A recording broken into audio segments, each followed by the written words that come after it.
നീ വന്ന്.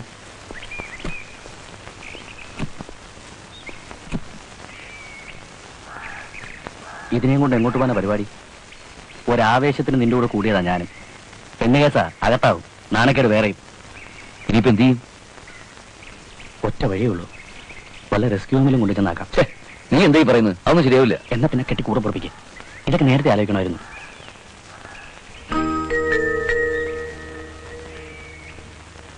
ഈ വണ്ടി എടുക്ക്. എടുക്കടാ.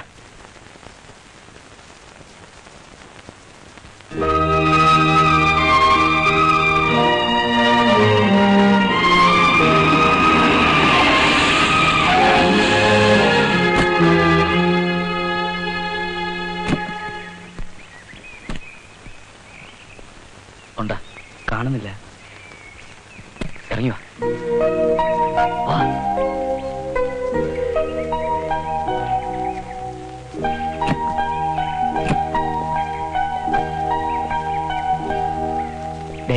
ഇവിടം വരെയുള്ള കാര്യങ്ങൾ ഞാൻ ക്ലീൻ ആയിട്ട് ഹാൻഡിൽ ചെയ്തിട്ടുണ്ട്. ഇനി ഇവിടുന്ന് അങ്ങോട്ടുള്ള കാര്യങ്ങൾ സാർ നോക്കിക്കൊള്ളണം. നീ എവിടെ പോണു? ഞാൻ പള്ളിയിൽ പോന്നു. എന്തിന്? ഒന്ന് കുമ്പസാരിച്ചില്ലെങ്കിൽ ഉറക്കം വരത്തില്ല. അലക്സെ, അവസാനം നിമിഷം കൊണ്ട് കലം തല്ലി കൊടുക്കുന്ന പരിപാടി കാണിക്കരുത്. എന്ന് വെച്ചാൽ എനിക്ക് അമ്മച്ചി ഫേസ് ചെയ്യാൻ പറ്റത്തില്ല എന്ന് പറഞ്ഞ് എനിക്ക് ഒറ്റയ്ക്ക് ഫേസ് ചെയ്യാൻ എനിക്ക് പറ്റും. അമ്മച്ചി എന്താ രണ്ടുപേരും കൂടെ ഒരു ഒളിച്ചുകളി?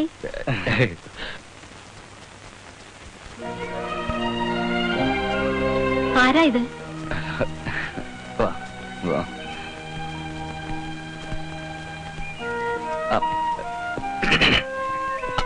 അമ്മച്ചി ഞങ്ങളെ അനുഗ്രഹിക്കണം. തോന്നിവാസം കാണിച്ചിട്ട് അമ്മച്ചിയുടെ അനുഗ്രഹം വാങ്ങിക്കാൻ വന്നിരിക്കുന്നവൻ നാണം ഉണ്ടോടെ നിനക്ക്? ചന്ദനമേലി തറവാട്ട് ഇത് ആദ്യത്തെ സംഭവം. നിന്റെ അപ്പച്ചൻ ജീവിച്ചിരിക്കുവായിരുന്നെങ്കിൽ ഇത് സമ്മതിക്കുമായിരുന്നു? നൊന്തു പ്രസവിച്ച ഒരേ ഒരു ആൺതരി. അവന്റെ വിവാഹത്തെ കുറിച്ച് എന്തൊക്കെ സ്വപ്നങ്ങളായിരുന്നു ഈ പാവം അമ്മച്ചിക്ക്. അതൊക്കെ ഒരു നിമിഷം കൊണ്ട് നീ കാറ്റി പറത്ത് കളഞ്ഞില്ലടാ.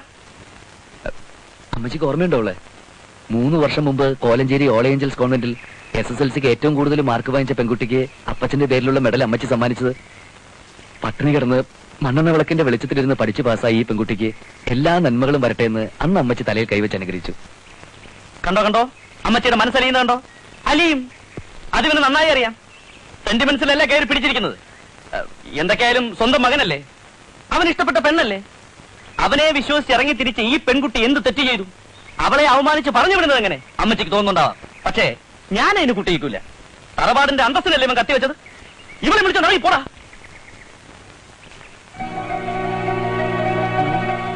അങ്ങോട്ട് ഏറ്റില്ലല്ലേ? ഏറ്റില്ലെന്ന് മാത്രമല്ല, നീ കുറച്ച് ഓവറായിരുന്നു. സെന്റിമെന്റ്സ് അല്പം കൂടി. ഞാനിതാ വരും. നീ എവിടെ പെടും? വാടകയ്ക്ക് ഒരു വീട് അന്വേഷിക്കാൻ. ഇനി ഏതായാലും ഇതിനകത്ത് കയറ്റില്ലല്ലേ.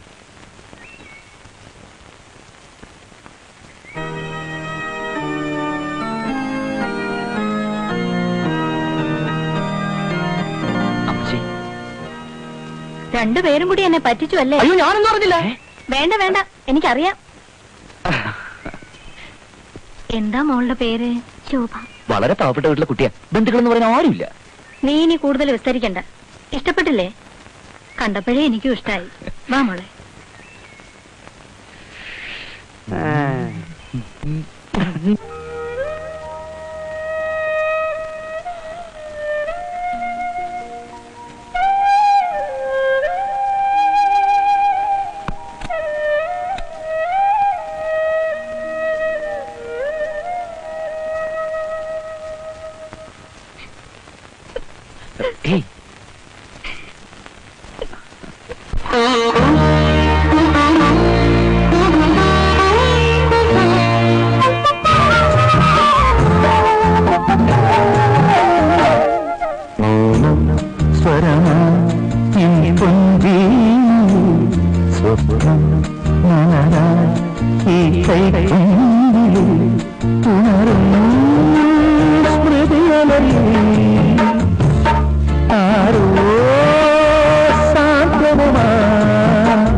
മതിയായി നീ എന്നോമനേ.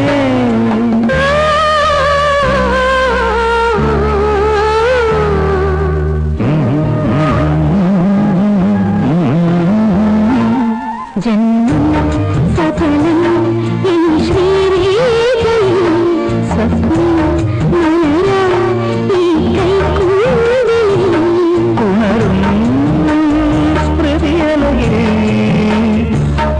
ആരോ സാന്ത്വനമാ മുരളികയൂതി ദൂരെ.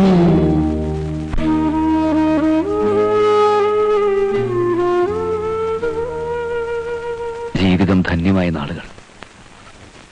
ഒരായുസിന്റെ സ്നേഹം മുഴുവൻ ഒരുമിച്ച് പങ്കുവച്ച് തീർക്കുകയായിരുന്നു കുറച്ചു നാളുകൾ കൊണ്ട്.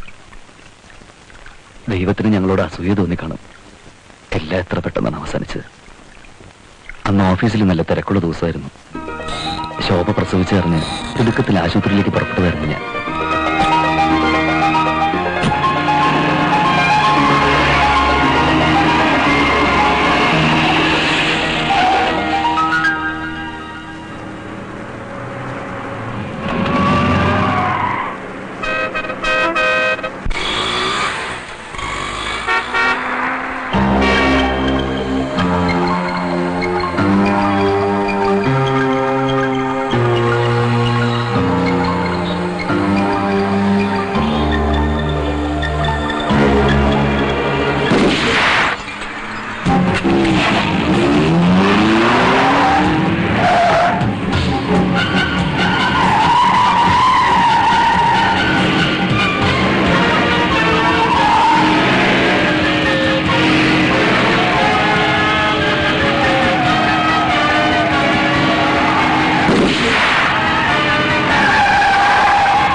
സാധാരണ മട്ടിലുള്ള ഒരു കാർ ആക്സിഡന്റ്.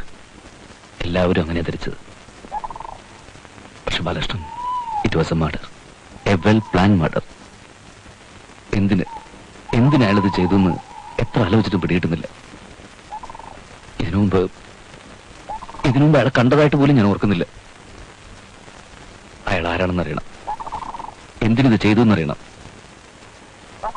ബാലകൃഷ്ണൻ മാത്രം എന്നെ സഹായിക്കാൻ ഒക്കൂ. അതിനു വേണ്ടിയാണ് കൂടെ നടന്ന് ബാലകൃഷ്ണൻ ഞാൻ എന്നെ ശല്യം ചെയ്യുന്നത്.